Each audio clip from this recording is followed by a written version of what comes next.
Hello everyone, welcome to the Programming Knowledge. Today we will look at the MQTT architecture and its working.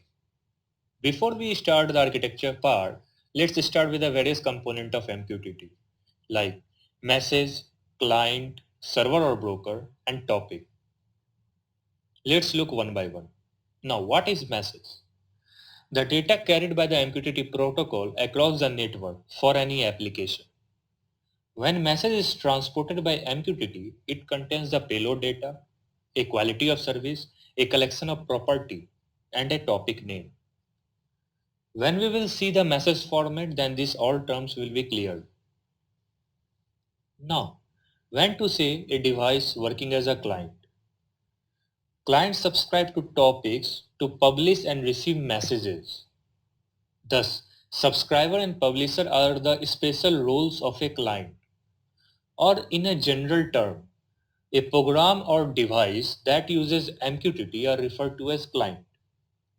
Or if we say more specifically, a device is a client when it opens the network connection to the server, publishes messages that other client might be interested in, subscribe to request messages that it is interested in receiving, unsubscribes to remove a request for messages, close the network connection to the server.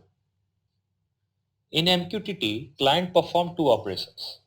When a client sends data to the server, we call this operation a publish.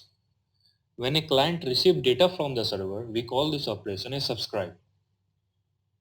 Now, what is server? A program or device that acts as an intermediary between client which publish messages and client which have made subscription.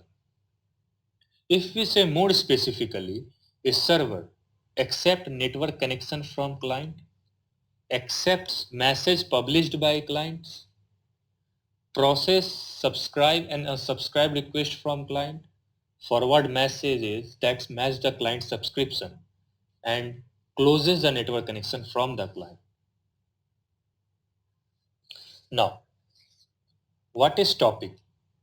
The label attached to a message which is matched against the subscription known to the server. More technically, topics are message queues. Topics support the publish-subscribe pattern for client. If we say logically, topics allow client to exchange information with defined semantics. Example, temperature sensor data of a building. Now, let's look at the architecture of MQTT. To get a better understanding, let's take an example. Let's say there is a device that has a temperature sensor. Certainly it wants to send his reading to the server or broker. On the other side, a phone desktop application wants to receive this temperature value. Therefore, here two things will be happen. The device defines the topic it wants to publish. Example, say temperature.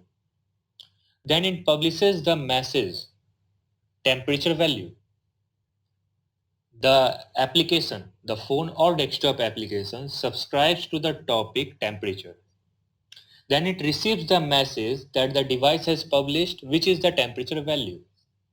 Again, the broker or server role here is to take the message temperature value and deliver it to the phone or desktop application. Here, this is the broader picture of the working of MQTT architecture. Thank you guys.